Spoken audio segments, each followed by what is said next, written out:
Hi, I'm Tenzin one of the international medical graduates, and I'm currently working as a resi in Cairns, Australia. I have been getting queries from both Tibetan as well as Indian med students and doctors regarding my AMC journey, and I'm happy to share with you the steps as well as to answer a few questions that you popped in my Instagram on the Q&A post. So let's get started. Now, the first step is make an account in ECFMG, which is the Educational Commission for Foreign Medical Graduates. Now, the purpose for this is to ensure that your MBBS degree in your home country is verified and up to the standard as per the Educational Commission for Foreign Medical Graduates. And this has to be done as per your request and by liaising with the authorities of your medical college, with the authorities of the ECFMG. I would highly suggest you complete your internship in your home country. There are steps where you can do internship in Australia, but it can be a bit tricky sometimes. So it's better you complete your internship and then proceed for the next step, which is the AMC1 or the multiple choice question examination. You can do this examination in India. For myself, I completed the examination in Bangalore, and you can get it done in one of the Pearson VUE centers. The AMC Part 1 is relatively easier as compared to AMC Part 2, and the syllabus is based only on the clinical subjects, which are the surgery, medicine, peds, obs-gynae, mental health, and public health. Now, AMC have suggested 2 books in their website to get an idea of what sort of questions are asked and how to approach the questions. Now, these 2 books are Handbook of Multiple Choice Questions, and the second one being Anthology of Medical Conditions. I would highly suggest you go through both the books thoroughly. In addition to that, my preparation was based on the Amidex Q Bank, and I didn't take any tutor or any coaching for the Part 1 preparation. So, however, having said that, on the day of examination, what I felt was I was answering the questions based on my clinical judgment of what I will do as a doctor in that particular situation for that particular case.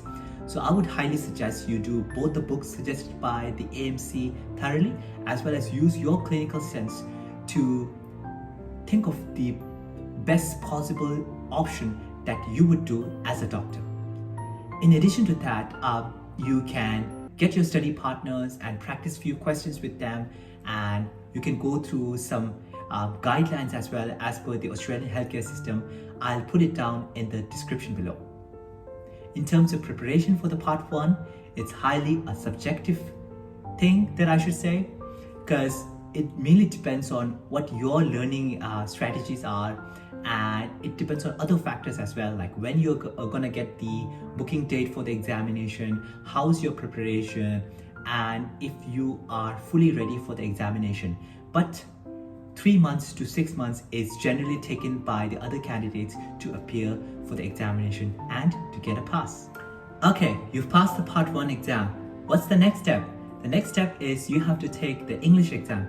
I took occupational English test, and you have to get at least B individually in each section of reading, writing, listening, and speaking. Now, after passing the English exam and with your AMC1 report, you can start applying for the jobs.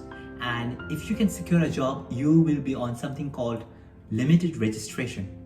Now, it is possible, but sometimes it can be a bit tricky to get a job based on only AMC Part 1 and English exam. So I would highly suggest you take the AMC Part 2 or the clinical exam in your home country, so that everything becomes a bit smoother when you arrive here in Australia. Alright, you have done the Part 1 examination, English examination, unable to secure a job still. The next option that you have is to take the AMC clinical examination. Indeed, one of the difficult examinations of our life. However, it's a doable exam. So, AMC clinical exam, you can take both in person in Melbourne or online in your home country. Now, if you're someone from outside Australia who's never been to Australia on a tourist visa, it can be a bit tricky sometimes to get a tourist visa to appear for the examination in person in Melbourne. So the best option I would recommend for you is to take the online examination that you can take in your home country. So this examination contains 16 stations, 14 stations are scored, and 2 are the pilot stations. Now, when I say stations, it's the different clinical scenarios. Now, another barrier why most of the candidates do not pass in the examination in first attempt is we as an IMG, we tend to speak a bit slower than what's expected for the examination. Now, each station is based on 10 minutes, 2 minutes of reading time before the station, and 8 minutes of interaction with the patient. Now, in this interaction, this will include taking history from the patient, interpreting the investigations to the patient, telling the most possible diagnosis, as well as the differential diagnosis and the management plan. 5 things at a time in 8 minutes. And this can be a bit tricky. Now, some stations are based purely on the physical examination as well as the differential diagnosis. For example, you will have to do a full respiratory examination and you have to tell the possible diagnosis and differential diagnosis at the end of the station. Now, if you don't speak a bit faster, you will lose one of the tasks, and it's highly likely that if you lose the tasks, you're not going to pass the exam.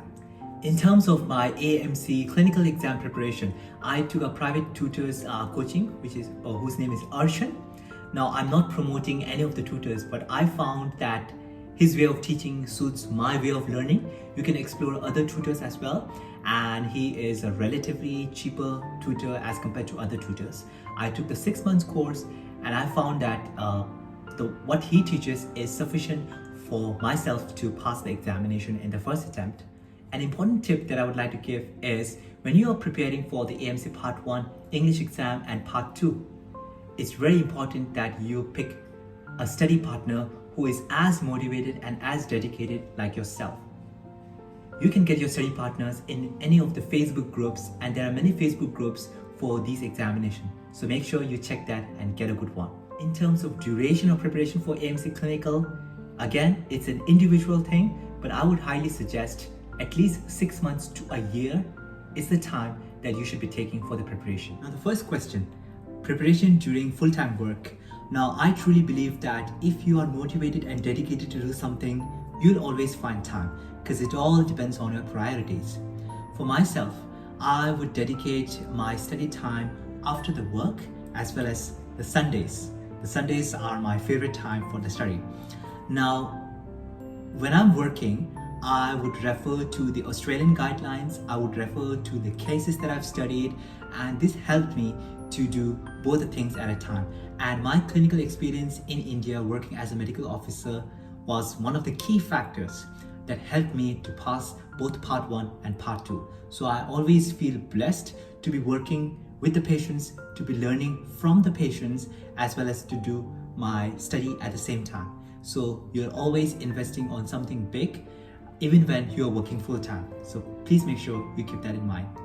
The second question, I would say it's always good to prepare early. You will have more options, you'll have more ideas. Now, I would highly suggest that you explore all the pathways. For example, Australian Medical Council examination, USMLE, PLAB, doing post-graduation in India or any other country.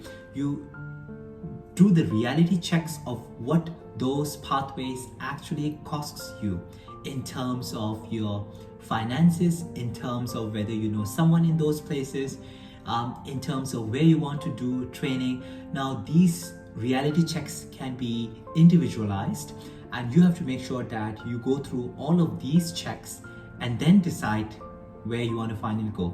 You can discuss with your family and take your own time. Don't take any decisions in haste. The third question, which is asked by one of my very close med school friends.